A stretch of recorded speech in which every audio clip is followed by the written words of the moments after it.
Okay. Make sure I'm staying on top of that. 8.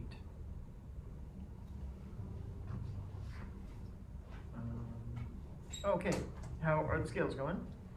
Going good. So we still, I sent you a copy of the 3 octaves, but we're not getting into those yet. But you did get the.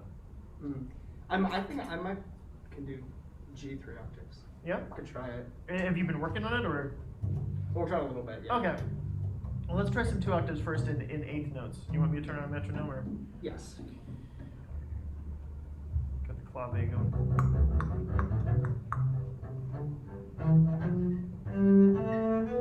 A little wood block. Let's try. I'll try 2. F major, 2 octave, and 8ths.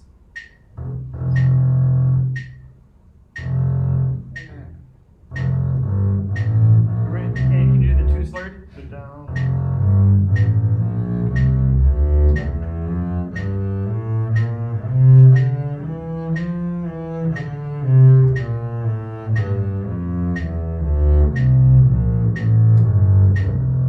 Nice. How about D flat?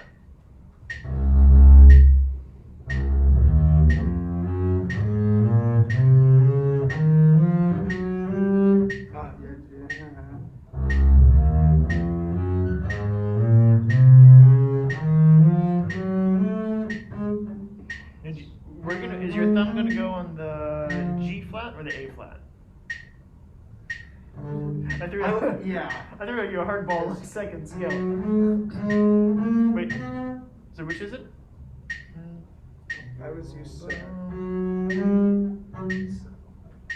You can do quarters if you want. Is it? Yeah. I think I do 1, 2, 4. Yeah, 1, 2, 4. Then thumb 1, 2, 3. Okay. Cool.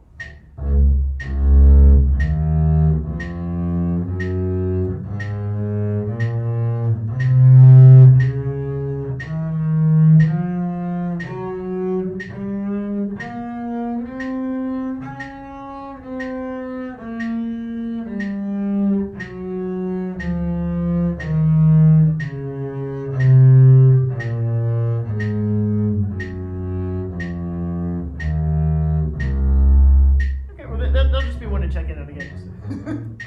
Really good. You'll get it. A flat.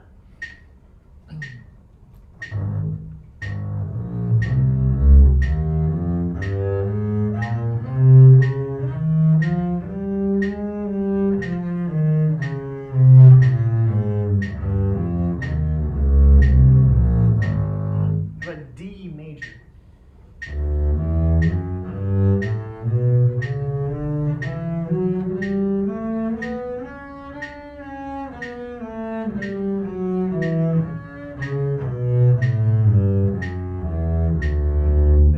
G major 3 octave at quarters?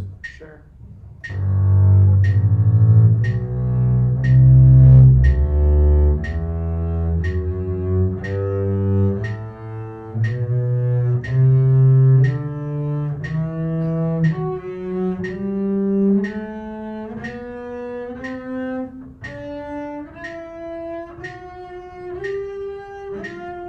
So there's a little easier fingering here. Yeah. So, wait, just start up there. So you did, yeah. And then back to thumb. back to thumb. Okay. So, wait, no. So thumb is on the D actually. Thumb is on the D harmonic. Then thumb. Wait, no. So now I'm sorry, my brain's going. Thumb 1, 2, 3. You're right. Thumb 1, 2, 3. Then thumb 1, 2, 3. And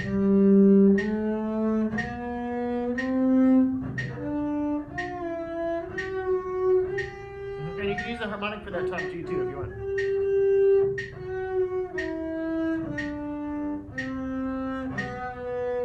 Yeah. So remember that hand shape, almost the Vulcan, but the Vulcan thing, but not quite. This is a 1 with a space to 2 and 3. Okay.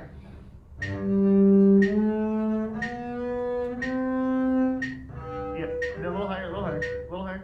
There you go. That's it.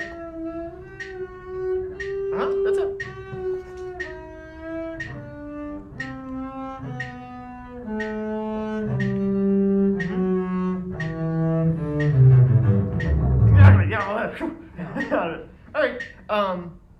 What 3-octave scale you want to add this week? Do you want to pick another one? Yep. We can think about it. You don't have to answer now, but add one or add two if you want. The other scales seem good. It's like that D flat just threw you for a little loop. But are there any other ones that are potentially a little funky? It's generally right around there, right around the crook of the neck. You also have to remember especially when it has more accidentals in it. When we can't use the G harmonic, you just have to remember how you're grouping things. That's all. So G major. So yeah, so keep going on those. Add one or two more 3 octaves. Okay. McCormick, we're doing number 7 again? Mm-hmm.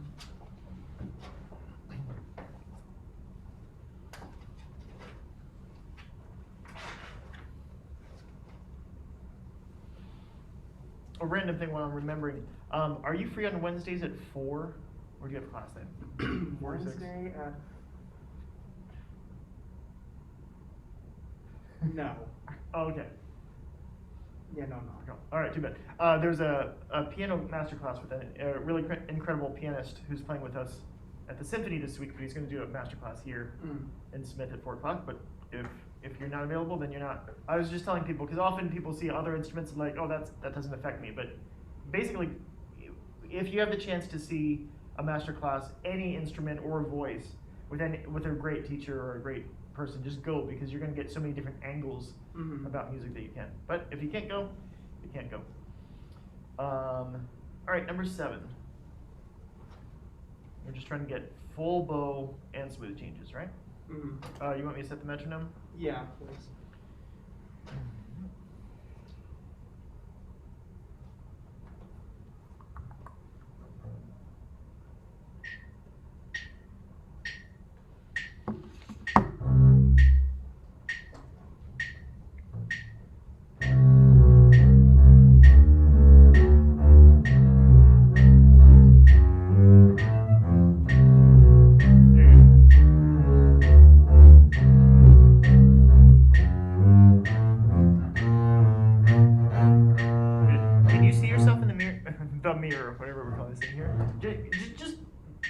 Play the pattern. I don't care which notes you're playing right now, but I just want you to watch your bow in here and see how close to the tip you're getting.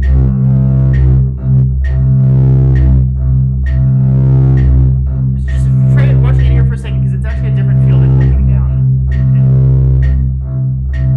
There you go. But now we're back to suddenly back to 2/3.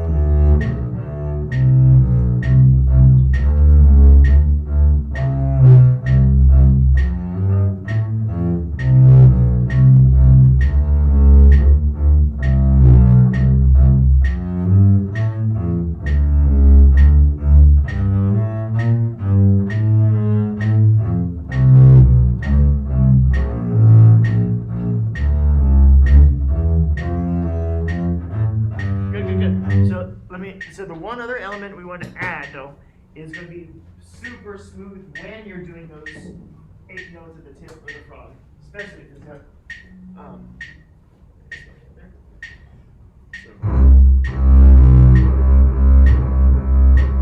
as opposed to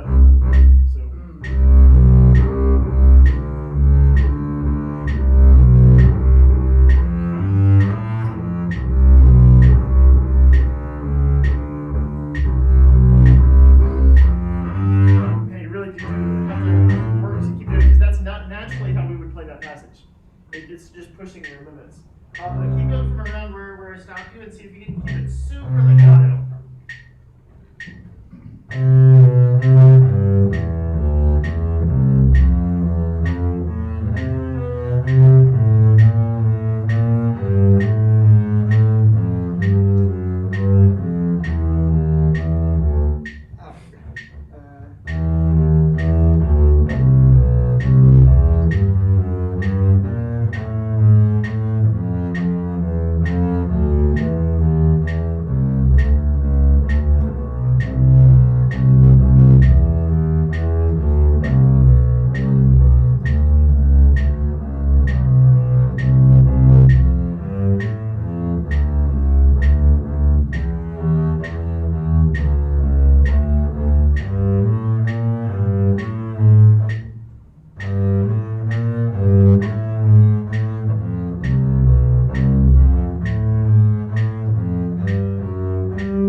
That's the idea. So they still get there's enough variables that sometimes it still throws your bow off. Mm-hmm. Yeah, I was noticing like sometimes I would, yeah, like yeah.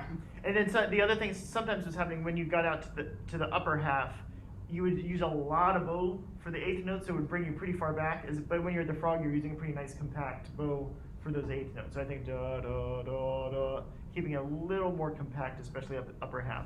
But yeah, again, this is just pushing you to get used to playing further out than you normally might, so you remember that that's an option. I think we can keep moving for now. If we were being really perfectionist about it, we might do another week just to see if you really could maintain it. But I think for now you got the idea. 8 is about the development of pure legato and slurs. So pretty much meaning whenever those are happening, you shouldn't hear any string crossing or any break in the sound, like la la la la la, but not la no or no pulse like no underlying thing like that. Do you just want to play the prep? Sure. And the little 0 just means open string.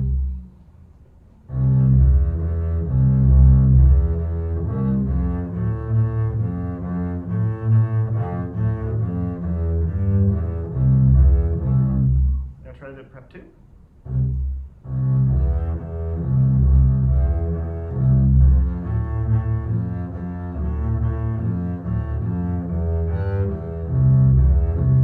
It's pretty good. I can sort of hear the string crossing. It sounds like your bow. It looks a little powdery right now, just judging from your strings. It sounds like the rosin isn't quite grabbing all the way. I don't know if that means you just have powder buildup, or if the bow is too tight, or the hair's getting too old, or the rosin's probably a combination of all of that. Yeah.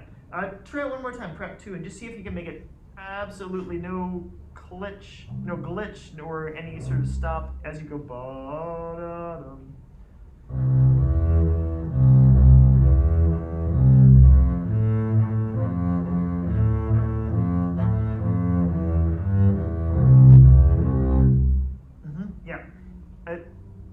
I can't tell now if it's slipping or the spiros on you. Beginning was really great. If we're going to be really picky, getting the exact timing to a da da da da, not da da da, because sometimes there's this little delay in there. Okay. Do it one more time and see if you can get it metronomically absolutely even as well as smooth.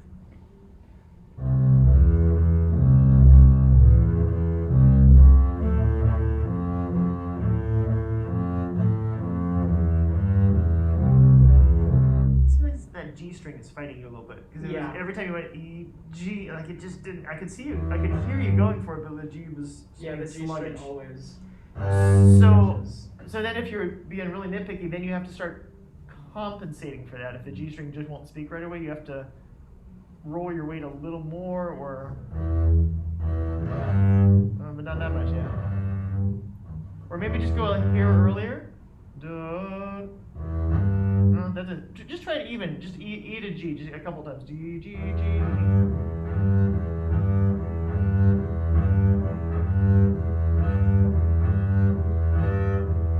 There you go. Yeah, you know what? I think it was more of an angle thing. It's just that you weren't just timing it quite right to bring it across. Okay, so now that I've been so nitpicky, we want to take that and then through all these different string combinations and not much shifting. It's pretty much first position. But then, so you'll do that and dynamics. So, about 3 balls that you're juggling there, but starting with that with the expectation that everything is just like very, very smooth throughout the whole thing. Going number 8. Okay. So let's go on to advance.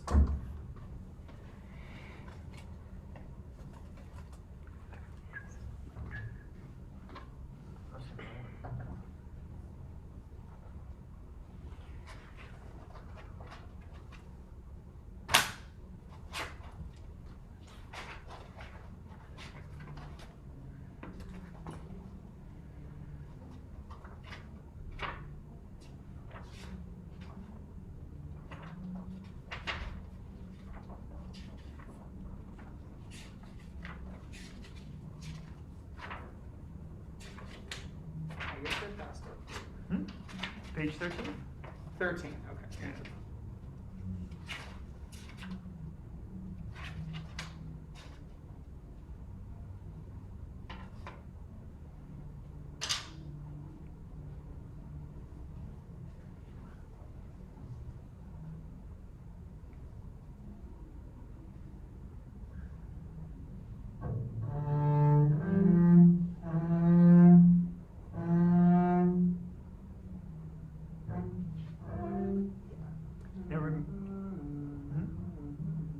Now remember, your bow contact point is going to be closer to the bridge than normal. Since your left hand has already cut your string length in half, that means that you're proportionally that you have to be closer to the bridge.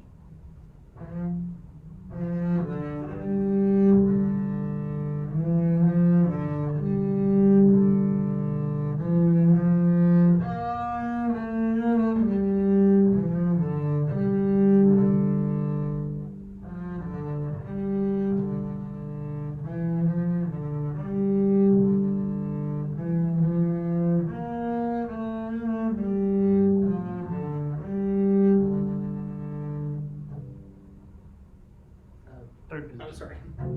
There you go.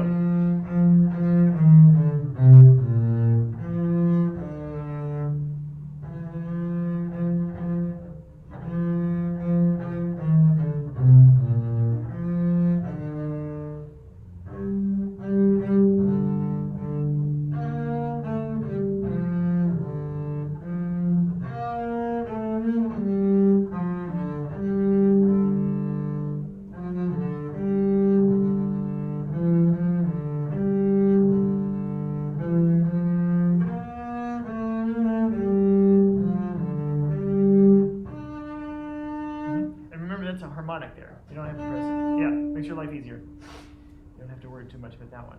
All right, so hand positions are pretty good. It looks like you're still getting comfortable with this one. Yes, or Yeah. well, which part still feels like it's not quite I don't know, easy to happening as easily as you'd like. I think it's just these. You're just the transition to there. Okay, so your piano was good. I'm gonna push you here on the fortes and just see again how big we can get and be comfortable. You reach the D harmonic here. Think about pulling a big resonant sound out of your bass. Just pulling it out. Try an inch closer to the bridge to see if that works on your bass. That works pretty well. And we always want to make sure it stays open and not to the point where it's like pressed. But again, we're just supporting it. Yeah. So then that's good. If you started going a little faster, it would start scraping on you. Just go a little too fast. Just find that point where it starts. Yeah. And then I'll pull it back to where you had it. Now make it go a little too slow so it's a little unsupported. We'll keep the weight in, but go too slow. Yeah, right around there it starts breaking on you a little bit. So those are our parameters between those two things. Now with this, now just give me an F.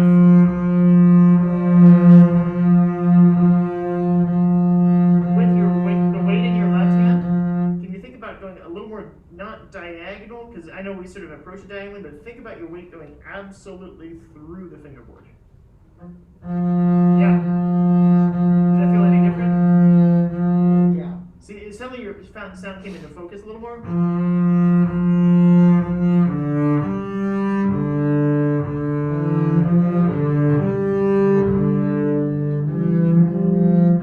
Okay, so let's just make a little loop here, because as soon as we start doing some more fingerings, then your brain's going to go to the left hand. I just want you to do this loop.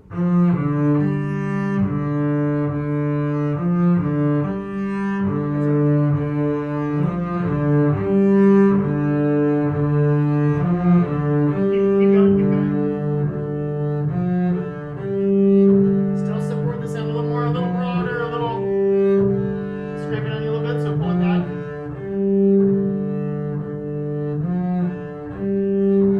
And then F, make sure that F is as clear as those harmonics.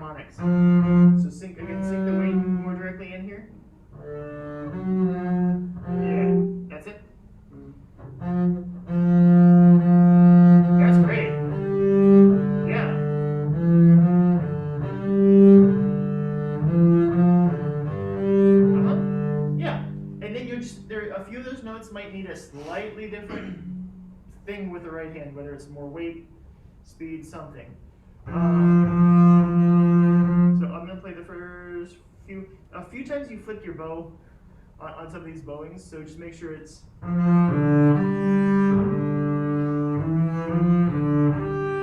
Somewhere in there. Okay, so this one is fighting me on the G. It's trying to get crunchy there. So this particular bass, that means I have to do a slightly slower bow speed so it doesn't crack. So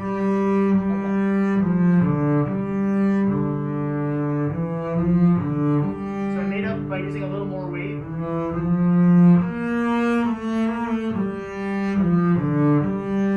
That's my forte, this is my mezzo piano. So pretty distinct difference. Now my forte here is going to be, again, just broad and full, just trying to pull the sound.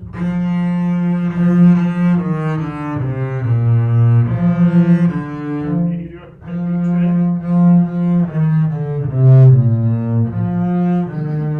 You're about 80% there. Your focus on the right hand is still a little haphazard.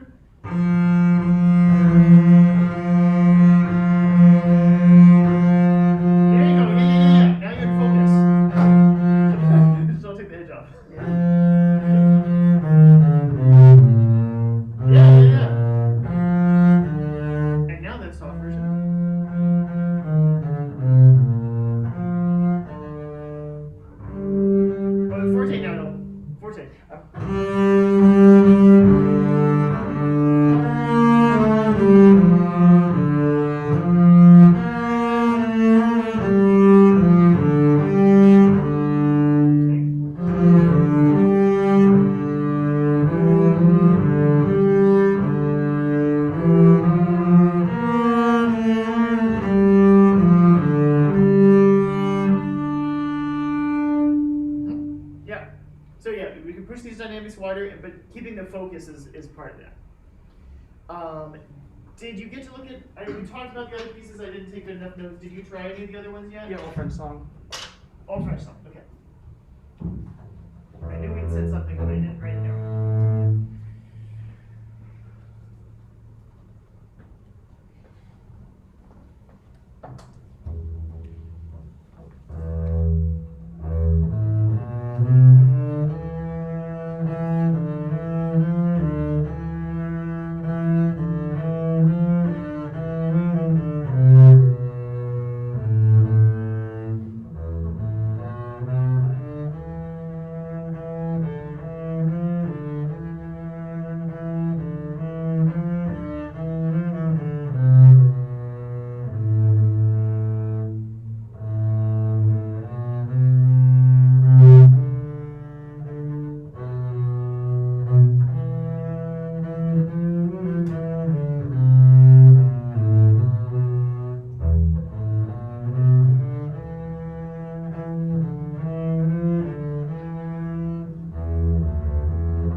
Could work fine for divisional.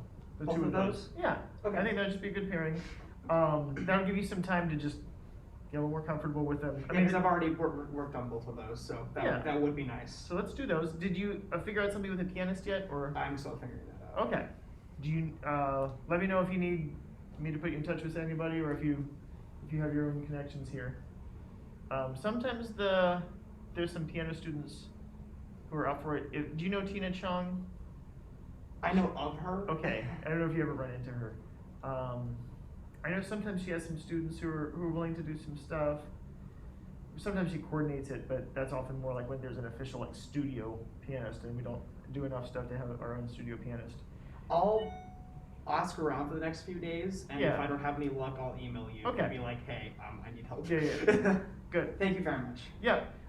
So this one, we just want it to be smooth, and the tricky thing is that it's the uneven bowings. It's the dotted quarter and the eighth. Mm. And so the eighth has a tendency to go dum, bum, bum, so it tends to get accented. Is this?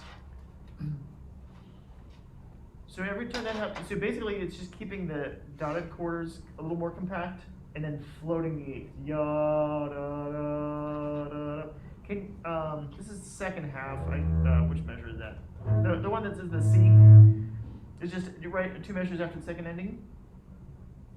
Got it. Could you just loop that bar? Dum bum bum. It's gonna be annoying. It's not gonna be comfortable. So yeah, see, so you're already getting too far out to the tip. So we want to be able to like infinitely loop this without getting too far. So that means less bow for that first quarter. But then on the 8th you have to sort of float it. So less weight, more speed. See if you can use even less for the dotted quarter, because so start where you wanted to. Start there. See if you can only get to no further than halfway through the bow.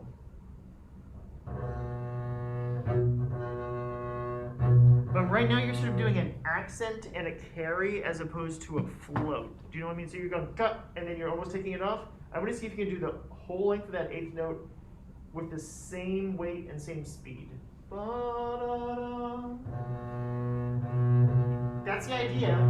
We just have to dial in the fine-tune the dials, but that's the idea now. Yeah, there you go.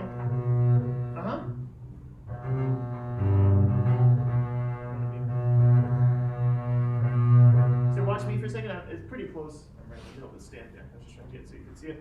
There, you get much here though. So I'm using even less.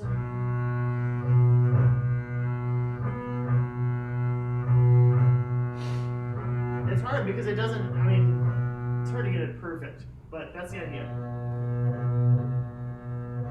Yeah, I guess it is a little easier when you're a little further out, not quite at the frog, huh? It's easier to float it in the middle than in the frog. There you go,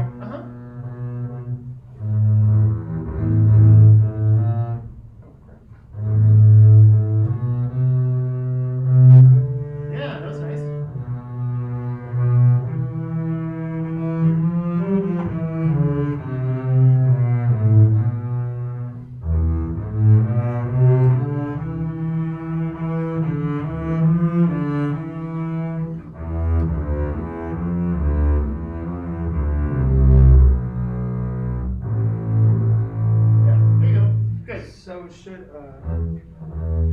Should this E be really connected to the A, like? Yep. As rather than? Yeah, as if. Yeah, you want to add the.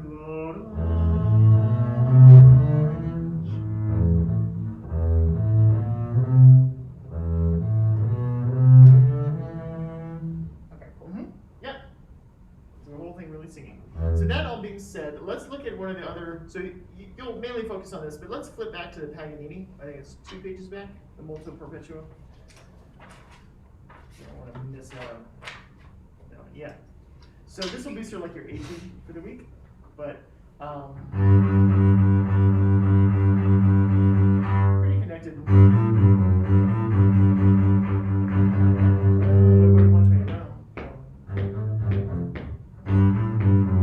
Make sure the F sharps are right, yeah.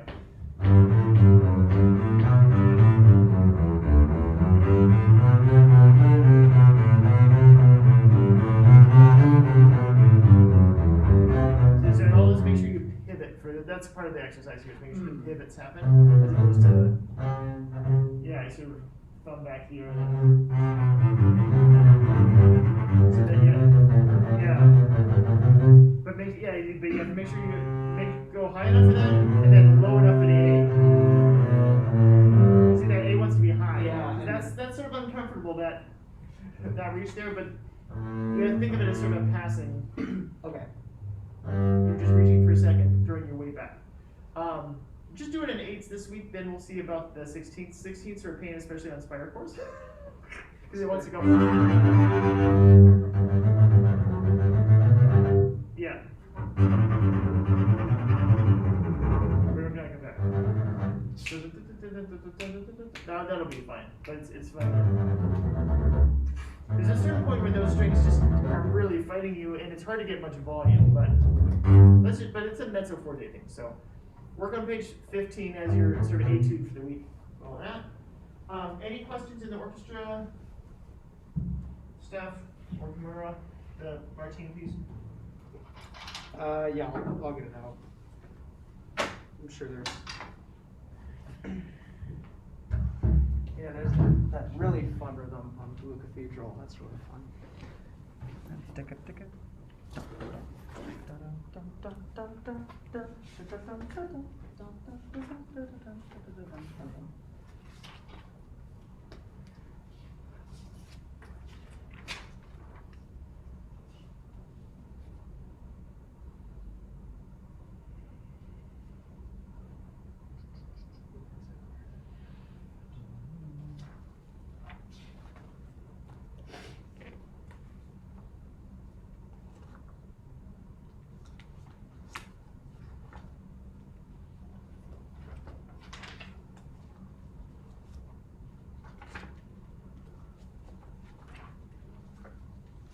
Okay.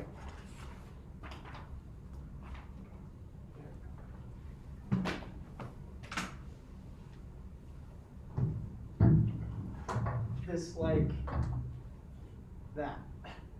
Or you have to like use the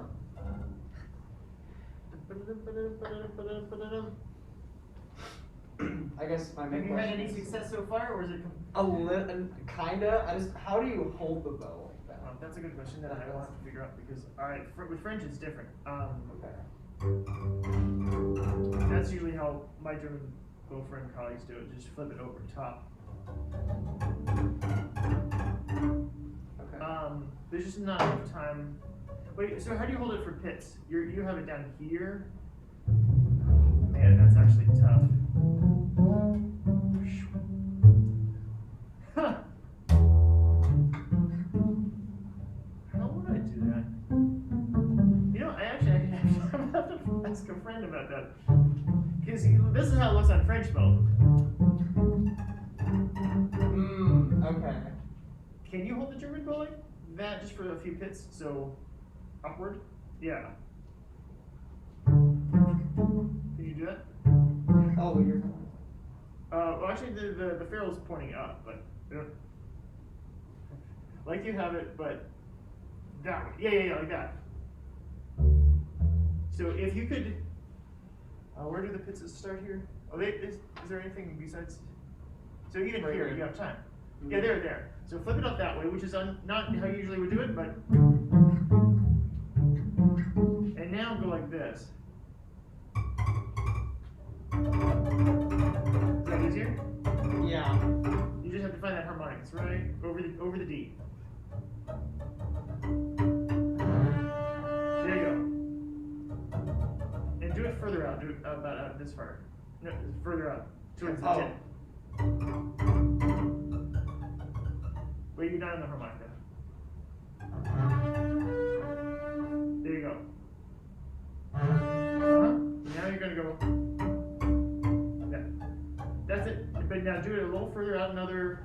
Not quite that far. There you go.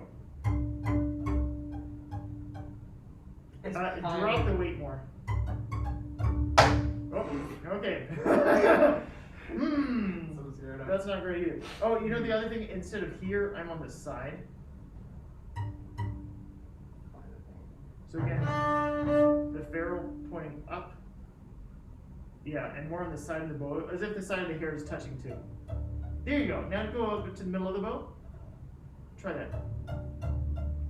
Okay. Now try a little upper half. Even further out. Try bouncing, tapping right here. Yeah. There you go.